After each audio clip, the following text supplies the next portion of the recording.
언제가 될진 모르겠지만 언젠가 주님을 만나게 된다면 제가 꼭 여쭙고 싶은 것이 참 많이 있습니다. 물론 주님 왜? 라는 말로 시작될 것들이 대부분입니다. 주님 왜 그런가요? 저를 왜 그때 그렇게 두셨었나요? 주님 도대체 무슨 이유 때문인가요? 이런 것들이겠죠. 그 중에서도 지금의 시대를 보면 가장 먼저 드릴 질문은 약자들은 왜 고통받아야 됩니까, 주님? 더불어 스스로 강자라고 자부하는 이들, 다시 말해서 참 악해 보이는 저 사람들은 왜 잘 나가는 것 같이 보이나요? 왜 형통하게 보입니까? 라는 질문을 꼭 해보고 싶습니다. 고통의 자리에 있는 사람들은 저마다 그 이유를 알지 못한 채 그리고 그 자리에 있어야 하기에는 지극히 소소한 일상을 사는 사람들, 그런 사람들이 고통의 자리에 있는 것 같습니다. 강제징용, 위안부 피해 할머니들이 그렇고요. 제주 강정마을 그 사람들 고통받고 있는 주민들이 그렇고요. 밀양 송전탑 피해 주민들도 그렇고 지진 때문에 고통을 받는 사람들도 마찬가지입니다. 그리고 세월호 피해자 가족들도 마찬가지겠죠. 모두들 스스로를 자책하는 지경에 이르렀습니다. 내가 무슨 죄를 지었기에 이렇게 고통받아야만 하는가 라는 한탄만 늘어놓을 수밖에 없는 그런 상황이 계속되고 있습니다. 그저 속상해하고 아파하고 고통받기만 하면 참 다행인 것입니다. 그 고통은 누군가에 의해서 다시 비난으로 만들어져서 그들을 더욱 아프게 하고 있습니다. 얼마 전에 나왔던 기사에 보면 세월호 가족을 향해서 한 기도원의 원장이 네가 조금 더 기도하지 않았기 때문에 네 자식은 나오지 못한 거야 라고 너무나 쉽게 이야기하고 있는 모습은 그 가족들에게 얼마나 큰 아픔이겠습니까? 위안부 강제징용 피해 할머니들에게 그 정도 됐으면 되지 않았냐, 다 돈 벌러 갔다 온 거 아니냐 라는 논리로 잣대를 들이댄다면 그 할머니들은 얼마나 더 아픔 속에서 머물러야 되는 것입니까? 반면에 무언가를 하려고 하는 논리에 배려는 물론이고 사람에 대한 애정을 잃어버린 그야말로 악한 사람들은 무언가 하나 눈치 볼 것 없이 참 잘 사는 것 같아만 보입니다. 어쩌면 우리의 마음에도 존재할 수 있는 그 악함은 쉽게 자라나게 됩니다. 무언가를 해야겠다라고 내가 생각하면 그것을 해야 하는 여러 가지 이유들 중에 가장 있어 보이는 것, 가장 그럴듯해 보이는 것, 아이러니하지만 가장 인정받을 만한 것을 최고의 이유로 전면에 내세우게 됩니다. 그리고 거기에 정당성을 부여합니다. 사람들의 동의와 지지를 얻어냅니다. 그리고 합리적인 대의 명분 아래 꼭 해야만 하는 것으로 선언하고 스스로도 그렇게 믿어버립니다. 이렇게 자라난 악함에는 배려가 없습니다. 무례함이 있습니다. 오만함이 있습니다. 그것들로 계속해서 자라나 가득 차게 되는 것입니다. 그 일을 마주하고 있는 평범한 사람들의 피해에 귀를 기울이지 않습니다. 이게 지금까지 이어져 온 지배계층의 개발 논리입니다. 성공의 논리입니다. 이러다 보니 무례하고 목소리가 크면 마치 자기가 우월한 것처럼 그런 권력이 생기는 것으로 착각하는 지경에까지 오게 된 것이죠. 주의 형제가 그 이스라엘 시대의 당시 지배계층이었던 유대교의 지도자들에 의해서 고통받고 심지어 목숨까지 위협받고 있는 그리스도인들에게 이렇게 부당한 세상에서 어떻게 살아가야 하는지, 그리스도인으로 어떻게 살아가야 하는지에 대해서 야고보서에서 알려주고 있습니다. 그 야고보서 5장 1절부터 6절에 보면 이렇게 기록되어 있습니다. 제가 읽어드립니다. 들으라 부한 자들아, 너희에게 임할 고생으로 말미암아 울고 통곡하라. 너희 재물은 썩었고 너희 옷은 좀 먹었으며 너희 금과 은은 녹이 슬었으니 이 녹이 너희에게 증거가 되며 불같이 너희 살을 먹으리라. 너희가 말세에 재물을 쌓았도다. 보라 너희 밭에서 추수한 품꾼에게 주지 아니한 삭시 소리 지르며 그 추수한 자의 우는 소리가 만군의 주의 귀에 들렸느니라. 너희가 땅에서 사치하고 방종하여 사륙의 날에 너희 마음을 살찌게 하였도다. 너희는 의인을 정죄하고 죽였으나 그는 너희에게 대항하지 아니하였느니라. 아멘.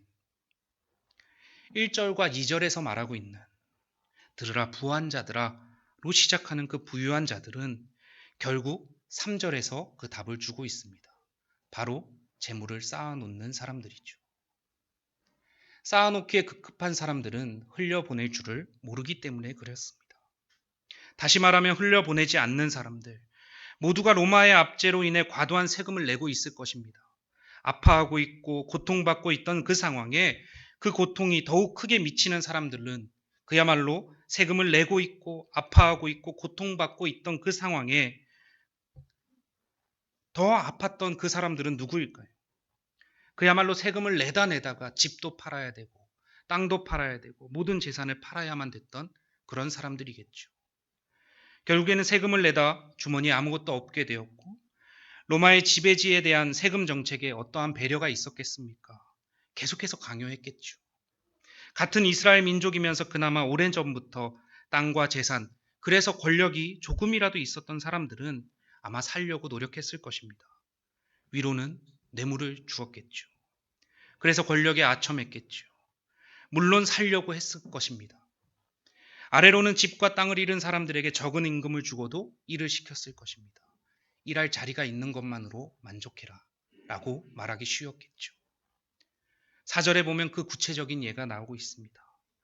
보라 너희 밭에서 추수한 품꾼에게 주지 아니한 삭시 소리를 지르고 있고 그 삭을 받지 못한 그 품꾼은 절규하고 있는 소리를 우리 주님께서 다 듣고 계십니다.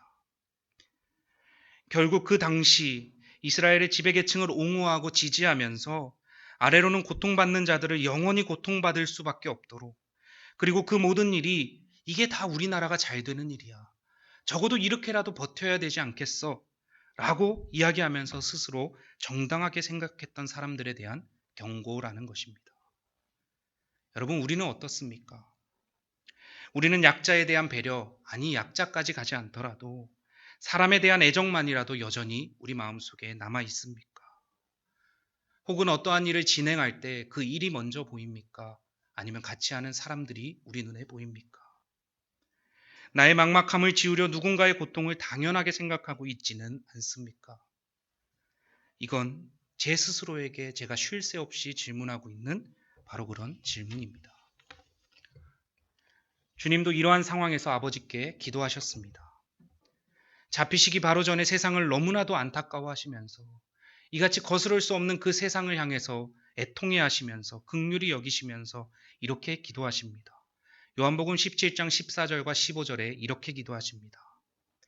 내가 아버지의 말씀을 그들에게 주었사오매 세상이 그들을 미워하여 싸우니 이는 내가 세상에 속하지 아니함 같이 그들도 세상에 속하지 아니함으로 인함이니이다. 예수의 가르침은 앞서 이야기한 것과 같이 잘 사는, 그래서 부유해지는 방법과는 거리가 참 멀었기 때문이겠죠. 그래서 이어서 이렇게 주님은 기도하십니다. 내가 비옵는 것은 그들을 세상에서 데려가시기 위함이 아니요 다만 악에 빠지지 않게 보전하시기를 위함이니이다. 우리는 종종 그 악과 고난이 없는 그 현실을 바라고 기도합니다. 불편한 상황, 우리를 고통받게 하는 그 상황이 제거되면 평안할 것이라고 굳게 믿고 있습니다. 하지만 우리 주님은 악과 고난 속에서 벗어나는 방법보다는 그 속에서 자신을 지키는 것을 위해서 기도하고 계십니다.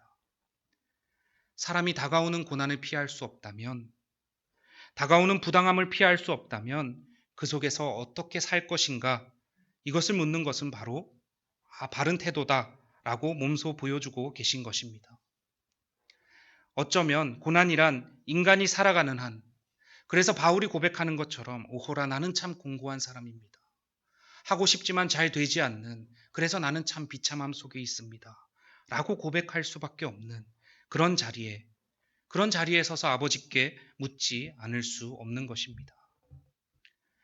여러분, 이런 이야기는 비단 누가 봐도 고통받고 있는 사람들에게만 적용되는 이야기가 아닙니다. 우리의 상황을 한번 봅시다. 왜 그래야 하는지도 모르게 바쁘게 살아가고 있습니다. 주변에서 정신없이 달려가고 있기 때문에 우리도 달려가야만 합니다. 무언가 하나 손에 쥐려면 무조건 경쟁에 뛰어들어야 합니다. 잠시의 쉴 틈도 없습니다. 어린이 수영장의 수강권을 얻기 위해서 새벽부터 줄 서야 합니다. 그렇게 줄 서서 받은 수강권은 결코 싸지 않습니다. 문화센터에 어린이들이 모입니다. 아기들이 모입니다. 엄마들은 그 아이에게 장착된 옷들, 기저귀, 유모차 이런 것들로 서로 경쟁하고 비교합니다. 국가는 참 많지도 않은 보조금을 걸어놓고 어린이집이며 유치원이며 서로 경쟁하도록 부추깁니다. 그 경쟁은 고스란히 아이들에게도 영향을 미칠 수밖에 없죠. 초등학교에 다니면서부터 이미 무한경쟁 사회로의 원활한 진입을 위한 교육에 노출되게 됩니다. 조금만 뒤떨어지면 선생님은 가차없이 그 아이의 부모님을 불러 이렇게 이야기합니다. 주의력 결핍 장애가 있는 것 같습니다. 정신과에서 진료를 한번 받아보시지요. 너무나 쉽게 이야기하는 그런 모습들을 많이 보게 됩니다. 물론 좋은 선생님들, 아이들이 가진 저마다의 걸음을 기다려주고 헤아려주는 그런 선생님들도 있습니다. 다만 그 선생님들도 무언가를 위한 실적과 행정에 대한 부담감을 스스로 감수한 채 이루어지는 행동들이라는 사실은 우리가 익히 알고 있습니다. 중학교에 들어가는 순간 본격적인 경쟁은 시작됩니다. 특목고나 외고 진학을 희망하는 학생과 그렇지 않은 학생들의 구분은 손쉽게 일어납니다. 포트폴리오를 만들어야 되고 그때부터 봉사활동을 하지만 그 봉사활동의 목적은 어디에 있는지 그 누구도 알지 못합니다. 그렇게 고등학교에 가도 경쟁은 사그러들지 않습니다. 오히려 이제 경쟁은 전투가 되어갑니다. 대입이 그렇고 대학에 들어간들 달라지는 건 또한 없습니다. 이쯤 되면 내가 무엇을 위해서 경쟁해야 하는지를 점점 잊어가게 됩니다. 그리고 이러한 무한 경쟁을 당연한 것으로, 아니 사회를 지탱하기 위해서는 반드시 필요한 것으로 믿어버리게 됩니다. 또한 잠깐의 멈춤과 예정해 놓은 그 궤도의 이탈은 인생의 실패와 직결됩니다. 그래서 함부로 다른 경험에, 아니 다르다라고 이야기하는 것도 무색한 다른 여러 시도들에조차 우리의 삶에 감당하는 것이 어려운 것이 현실입니다. 어쩌면 수능은 착하고 바른 길, 그 수능을 하지 않고 탈출하는 그 탈출을 하려면 아예 탈출을 하던가 약간의 실패와 조금의 돌아감은 참 세상 물정 모르는 실패와 직결되는 그러한 행위들로 취급받게 되는 것입니다. 지금의 시대를 살고 있는 우리는 스스로를 권력이나 돈, 다시 말해 어떠한 욕망보다 더 고귀하고 가치 있는 것을 추구하는 존재라고 스스로 여기고 살아가고 있습니다. 그러나 그 속을 들여다보면 이 정신적인 가치보다도 좀 더 나은 환경, 더 많은 부를 채우기 위해서 살아가는 게 사실입니다. 이것이 바로 시장 경제 체제가 만들어낸, 이 시대의 무한 경쟁 체제가 만들어낸 비극과도 같은 결말이죠. 편한 일자리와 조금이라도 더 많은 보수를 위해서 사람들은 서로 경쟁할 수밖에 없습니다. 그 경쟁에서 도태된 사람에게는 그저 좀 더 노력하지 않은 그 사람이라는 꼬리표만 남기게 됩니다. 그저 하루 살아내기에도 급급한 삶을 이제는 스스로 감당해야 되는 것이죠. 경쟁력이 있다고 하는 사람들을 잘 보십시오. 정직하고 선한 인품을 가진 사람이라는 인식보다는 적당한 거짓말과 연기력으로 사람들을 잘 현혹시키는 사람이 더 가까워 보입니다. 이런 사람은 정말 악한 사람일까요? 아마도 살기 위해서 어쩔 수 없었다라고 말할지 모르겠죠. 그렇다면 이 시대를 사는 저와 여러분들은 어떤 이야기를 할 수 있을까요? 어떤 삶을 살아갈 수 있을까요? 주변에서 도대체 기독교는 뭐 하는 것이냐? 라고 물어오는 그 질문에 뭐라고 답을 해줄 수 있을까요? 오늘 본문에 등장하는 하박국 선지자도 우리의 상황과 별반 다를 바 없는 비슷한 시대를 살았습니다. 다윗에 이어 솔로몬이 왕이 된 기원전 970년으로부터 40년 후에 남유다와 북이스라엘로 분열되게 됩니다. 북이스라엘은 열왕기 상하에 기록된 대로 208년 정도를 버티다가 아수르에 의해서 멸망합니다. 동일한 시기에 남유다도 끊임없이 바벨론으로부터 공격을 받습니다. 결국 북이스라엘보다 136년 정도를 더 버티다가 바벨론에 의해 멸망당하게 됩니다. 남유다가 망하면서 이스라엘 민족은 바벨론에서 포로 생활을 하게 됩니다. 오늘 본문은 그 포로로 끌려가는 20년 동안의 하박국의 선지자의 기록들을 담고 있습니다. 이 시기에 도대체 하나님의 백성들에게 뭐라고 전해야 됐을까요? 어떤 말이 그들에게 위로가 되었을까요? 어떤 말이 그들의 마음을 붙잡는 데 도움이 되었을까요? 이 시기를 잘 묘사하는 장면이 시편 137편 1절에서부터 5절까지에서 나오고 있습니다. 앞에 있는 그 말씀들을 눈으로 보시고 저는 쉬운 성경으로 자세하게 풀어서 설명해 드리겠습니다. 제가 한번 읽어 드립니다. 바빌론의 강가에 앉아 우리는 울었습니다. 우리가 시온 곧 예루살렘을 기억하면서 울었습니다. 우리는 버드나무 위에다 수금을 걸어 놓았습니다. 이는 우리를 잡아온 자들이 우리에게 노래하라고 시켰기 때문입니다. 그리고 우리를 괴롭히는 자들이 기쁨의 노래를 부르라고 했기 때문입니다. 그들은 말했습니다. 시온의 노래 중 한 곡을 불러보아라. 어떻게 우리가 여호와의 노래를 부를 수 있겠습니까? 낯선 땅에서 어떻게 주의 노래를 부를 수 있겠습니까? 오 예루살렘아, 내가 너를 잊는다면 내 오른손이 말라버릴 것이다. 여러분, 바벨론의 포로로 끌려간다는 것은 그저 평범한 삶을 영위할 수 있는 그 권리조차도 박탈되었음을 의미합니다. 참 고단한 인생, 참 비참한 인생의 시작입니다. 끌려가는 것은 쉬웠을까요? 병사의 졸개가 말을 타고 사람들을 밧줄로 묶어 얼기설기 몇 명에 걸쳐서 계속해서 끌고 갑니다. 속도는 과연 걷는 사람에게 맞추어서 걸어갔을까요? 아니요. 달려가듯이 갔을 것입니다. 그리고 조금이라도 지체되면 가차없이 책직을 들었겠죠. 홍해를 갈랐던 그 하나님은 어디에 갔는지, 하나님을 찬양하는 그 노래를 바벨론 졸개들의 유흥거리로 바쳐야 할 판입니다.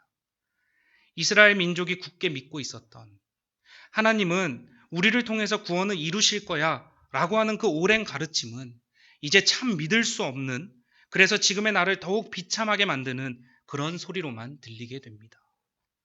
이런 절망적인 시대에 하박국은 하나님께 매달려 그 뜻을 구해야 하는 자리에 있었습니다. 그가 살던 시대는 암울하고 비굴한 상황이며 하나님이 그 어디에도 없는 것만 같은 그런 시대이죠. 이방인이며 하나님을 잘 알지도 못하는, 그래서 참 악한 그 민족이 승리한 것도 납득이 되지 않는데 심지어 하나님의 나라인 우리나라를 멸망시키고 조롱하고 고통받게 하는 이 나라의 존재 자체가 부당함이죠. 비참함이죠. 바벨론은 세계제국을 건설하면서 무자비하게 권력을 추구하자 하박국은 하나님께 이렇게 호소합니다. 하박국서 1장 2절에서 4절까지의 말씀입니다. 눈으로 보시고 제가 쉬운 언어로 풀어서 읽어드립니다. 하나님, 얼마나 더 외쳐야 저를 도와주시렵니까? 사람 살려 살인이다 또 살인이 났어 제발 하며 얼마나 더 소리 질러야 저를 구하러 오시렵니까? 어찌하여 날이면 날마다 악을 목격하고 고난과 맞닥뜨리게 하십니까? 혼란과 폭력이, 싸움과 다툼이 도처에서 터져 나옵니다. 법과 질서는 땅에 떨어졌고 정의는 농담거리가 되었습니다. 악인이 의인을 맹못 추게 하고 정의를 거꾸로 뒤집습니다. 이어 12절에서 13절에 이렇게 기록합니다. 하나님, 주께서는 영원부터 계신 분이 아니십니까? 거룩하신 하나님, 우리가 이대로 죽는 것은 아니겠지요. 하나님, 정말 주의 심판을 수행할 도구로 바빌론 사람들을 택하셨습니까? 반석이신 하나님, 설마 사악한 그들에게 징계의 일을 맡기신 것은 아니겠지요. 아니, 진담이실 리가 없습니다. 주님은 악을 묵과하시는 분이 아니십니다. 그렇다면 무슨 일이라도 하셔야 하지 않습니까? 어찌하여 침묵하고 계십니까? 극악무도함이 판을 치고 악인들이 의인을 집어삼키는데도 주님은 마냥 보고만 계십니다. 여러분, 우리가 이 세상을 볼 때 터져 나와야 하는 그런 분교가 아니겠습니까? 하박국은 분노를 넘어서, 토로를 넘어서 절규하고 있습니다. 이 내용을 고스란히 이스라엘 백성들에게 전달해야 하는 하박국의 마음은 어땠겠습니까? 그대들의 잘못으로, 당신들의 죄악으로 인해서 저 악인이 판을 치고 있습니다. 회개해야 되지 않겠습니까? 기억해야 되지 않겠습니까? 우리 자손들에게 이 사실을 알려주어야 하지 않겠습니까? 이내 이 삶에 젖어 이 모든 것들을 당연하게 여길 때 이렇게 절규하는 우리의 마음을 기억해야 하지 않겠습니까? 라고 하박국은 백성들에게 이야기했을 것입니다. 오늘 본문 3장 16절을 보면 그 비참함이 더욱 확실하게 드러나고 있습니다. 오늘 본문 3장 16절을 저와 여러분이 함께 읽겠습니다. 함께 읽습니다. 내가 들었으므로 내 창자가 흔들렸고 그 목소리로 말미암아 내 입술이 떨렸도다. 무리가 우리를 치러 올라오는 환난 날을 내가 기다림으로 썩이는 것이 내 뼈에 들어왔으며 내 몸은 내 처소에서 떨리는도다. 아멘. 바벨론에 이미 포로로 잡혀간 사람이 있었을 것입니다. 20년 동안 이어졌기 때문에 그렇습니다. 잡혀가는 것만 20년이었습니다. 그리고 이제 나는 포로로 잡혀가려고 준비하는 사람들도 있었을 것입니다. 언제 내 차례가 오려나 라고 조마조마 두려워하며 떨며 매일매일을 기다렸던 사람들도 있었을 것입니다. 절대로 한 가족을 함께 데려가지 않았습니다. 가족을 분리했고 그들의 소소한 삶을 방해할 만큼 가장만 데려갔고 그리고 자녀 중에 남자만 데려갔고 이런 모습들이 아주 횡행히 있었습니다. 주님이 우리의 악함 때문에 바벨론을 들어서 우리를 치시는 그 소리가 이렇습니다. 라고 하박국은 이스라엘 백성들에게 전하고 있습니다. 어땠습니까? 저쪽에서 달려오는 바벨론 병사들의 말발굽 소리를 들었을 때 내 창자가 꼬이고 흔들리고 아파하기 시작합니다. 그리고 내 입술은 사정없이 떨립니다. 거기서 멈추지 않습니다. 내 뼈가 썩어 들어가는 것 같은 두려움과 공포가 나를 휘감습니다. 이게 비단 이스라엘 백성들의 이야기일까요? 매일매일 하루를 억지로 일어나 겨우 견뎌내야 하는 우리들도 마찬가지입니다. 왜 내가 가야 되는지도 모른 채 나의 몸을 그 꽉 찬 지하철에 맡기고 그렇게 걸어가야 하는, 그리고 나의 삶의 터전과 일터에서 내가 무엇을 하는지도 모른 채 그저 늘 해왔던 것들을 해내야 되는, 무엇에 쫓기듯이 살아가는 그 모습이 마치 바벨론의 포로로 끌려가는 그 백성들의 모습과도 닮아있지 않습니까? 이런 상황에서 우리 주님은 우리에게 이 모든 일들을 낱낱이 기억하길 원하십니다. 2장 2절에 이렇게 기록합니다. 하박국 2장 2절입니다. 여호와께서 내게 대답하여 이르시되 너는 이 묵시를 기록하여 판에 새기되 달려가면서도 읽을 수 있게 하라. 하박국에게는 묵시가 있었습니다. 물론 달려가다 멈추면, 포로로 잡혀가다 멈추면 사정없이 채찍과 매질이 이어지겠죠. 그럼에도 잠깐 멈추어 그들이 쉴 적에 온전히 쉬지 못하고 돌판을 들어 그 돌판에 새기기를 주님이 원하고 계시는 것입니다. 그리고 이 묵상을 통해서 주님의 뜻을 묻고 구하기를 원하고 계시는 것입니다. 바벨론 포로로 잡혀가는 것, 쫓기듯 사는 우리의 삶과 너무나 닮아 있습니다. 그 상황에서 주님은 이 묵시를 기록하고 판에 새기기를 원하고 계십니다. 바로 달려가면서도 읽을 수 있도록 말입니다. 여러분, 무엇을 새겨야 할까요? 이 새기다는 것은 각인과 일치합니다. 각인은 어떻게 해야 될까요? 돌판에 새기는 작업은 한번 찍찍 끊는다고 되는 일이 아니겠죠. 반복해야 합니다. 그리고 물리적으로 힘을 주어야 합니다.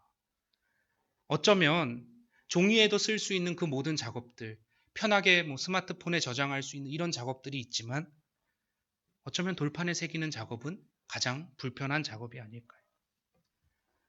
우리 예바공은 청년일부는 지금 책을 만들고 있습니다. 저는 이 책을 만들면서도 제 마음속에 기도하는 바가 바로 이런 모습입니다. 20대의 때를 그저 흘려보낼 수도 있지만 책으로 남겨놓고 그것들을, 또한 그 20대 때 고민했던 바를 나중에 다시 한번 꺼내 볼 수 있는 그 작업들을 함께 하고 싶기 때문에 그렇습니다. 뭐 하나의 예일 뿐이겠지요. 우리의 삶에 할 수 있는 일들은 너무나 많을 것으로 생각됩니다. 그렇다면 왜 돌판일까요? 왜 굳이 돌판에다가 새기라고 말씀하셨을까요? 의식적으로 가지고 있기 위해서도 힘이 드는 게 바로 돌판입니다. 들고 가기도 힘듭니다. 노력이 필요합니다. 수고가 필요합니다. 다시 말해서 저절로 되는 것이 아니라 이것들을 가져가기 위해서 지탱해야 하는 누군가의 노력과 수고가 필요하다는 사실입니다. 이 돌판 달려가면서 읽기에도 불편하지 않겠습니까? 그래서 어쩌면 달려가는 것을 방해할지도 모릅니다. 따라서 우리 주님이 말씀하시고자 하시는 바는 가는 것이 중요한 것이 아니라 왜 가는지를 살피고 때로는 매질과 채찍질이 있더라도 잠깐 멈추어 그 모든 것들을 매듭 짓고 갈 필요도 있다라고 말씀하시는 것이죠. 그렇다면 도대체 무엇을 새겨야 할까요? 바로 주님의 약속일 것입니다. 너희가 이스라엘에 있다고 해서 너희의 약속의 안전지대에 있는 것은 아니야. 다시 말해서 너희의 몸이 바벨론에 있다고 해서 내가 너희와 함께 있지 않는 것도 아니야. 내가 너를 포기하지 않을 거야. 나는 그 바벨론까지 따라가서 너희와 함께 있을 거야. 그리고 지금은 포로로 끌려가는 비참한 모습이지만 내가 너희들을 다시 나의 사랑 안으로 품을 거야. 그리고 그 마지막에는 항상 나와 함께 있을 그 낙원이 기다리고 있을 거야. 라는 것이 주님의 약속이지 않겠습니까? 이 말씀은 2장 4절에서 명확히 드러나고 있습니다. 하박국 2장 4절입니다. 제가 읽어드립니다. 보라, 그의 마음은 교만하며 그 속에서 정직하지 못하나 의인은 그의 믿음으로 말미암아 살리라. 아멘. 많이 읽어본 말씀이죠. 바울이 비슷한 시대를 살았던, 아니 시간은 많이 훌쩍 지났지만 동일한 삶을 반복하고 있었던 이스라엘 백성들에게 했던 말씀입니다. 결국 주님이 우리를 포기하지 않으실 거라는, 그래서 우리와 영원히 함께 계실 거라는, 그리고 우리에게 더 좋은 길로 인도하실 그 모든 계획을 가지고 계신다는 그 약속을 믿는 것, 그 믿음으로 말미암아 주와 함께 동행하는 의인은 살 거야 라는 것들을 우리의 삶의 언어로, 우리의 삶의 모습들로 돌판에 새겨야 하는 것입니다. 2장 4절 이후에는 이후에 불의했던 이스라엘 백성들이 계속해서 그 불의로 인해서 바벨론에게 고통받고 있는데 그 이스라엘 백성들이 했던 그 불의들을 하나하나 열거해 주십니다. 그저 습관처럼 했던 모습들, 그저 익숙하게 했던 모습들에 우리 하나님께서 방점을 찍어 주십니다. 이런 부분 때문이야. 이런 부분 때문이야. 그때 우리의 삶을 다시 돌아보게 되는 그 놀라운 역사가 이스라엘 백성과 지금 이 시대를 살아가는 우리에게도 동일하게 있어질 줄로 믿습니다. 그리고 그 돌판에 새겨야 할 것 중에 아주 중요한 것이 오늘 본문 3장 17절과 18절에 기록되고 있습니다. 반드시 기록되어야 하는 말씀입니다. 이렇습니다. 비록 무화과 나무가 무성하지 못하고 포도나무에 열매가 없고 감람나무에 소출이 없고 밭에 먹을 것이 없고 우리의 양이 없고 외양간에 소가 없을지라도 나는 여호와로 말미암아 즐거워하며 나의 구원의 하나님으로 말미암아 기뻐하리로다. 가만히 보면 하박국의 이 호소와 절규와 그 비통해하는 그 탄식과 마지막에 기록된 우리가 흔히 알고 있는 그 기쁜 찬양, 무화과 나무 잎이 마르고 포도 열매가 없고 박수치면서 부를 만한 이 찬양과는 참 괴리가 있지 않습니까? 그 아픔 앞에 참 혼란스러워하는 것처럼 보입니다. 그러나 주님도 그런 우리를 알고 계십니다. 비통해할 때 비통해할 줄 알고 아파할 때 충분히 아파할 줄 알고 그럼에도 그분의 약속이 우리의 마음속에 다가왔을 때 기뻐할 줄 아는 것. 그게 바로 우리의 삶입니다. 그리고 주님도 여전히 그런 우리를 잘 알고 계시지요. 그렇기 때문에 우리에게 그분이 필요합니다. 주님이 필요하죠. 그분과 함께 걷는 그 길로 가야 하는 것이죠. 여러분, 우리의 삶의 새길 그리고 돌판에 남겨야 할 우리의 삶의 언어들은 무엇이 있습니까?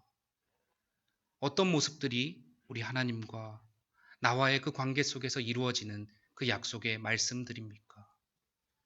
그리고 나의 후손들에게, 나와 함께 동행하는 그 모든 사람들에게 마치 포로처럼 끌려가고 있지만, 무언가에 쫓기듯이 살고 있지만 그 삶을 지탱할 수 있는 그 하나님의 약속의 말씀은 우리의 삶 어디에 자리 잡고 있습니까?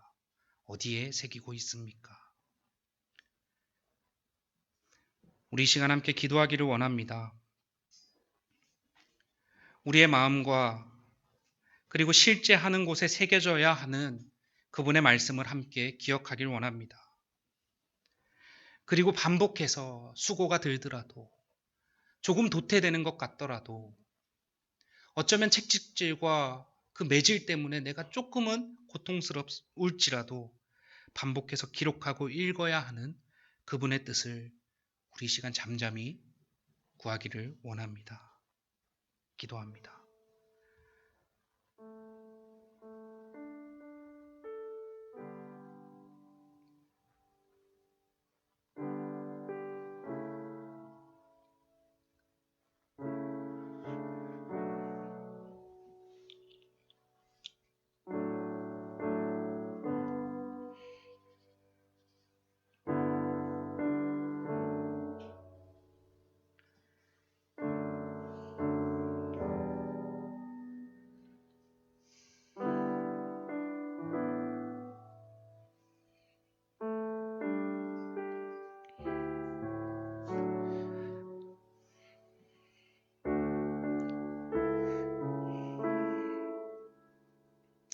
주님, 여전히 모르겠습니다.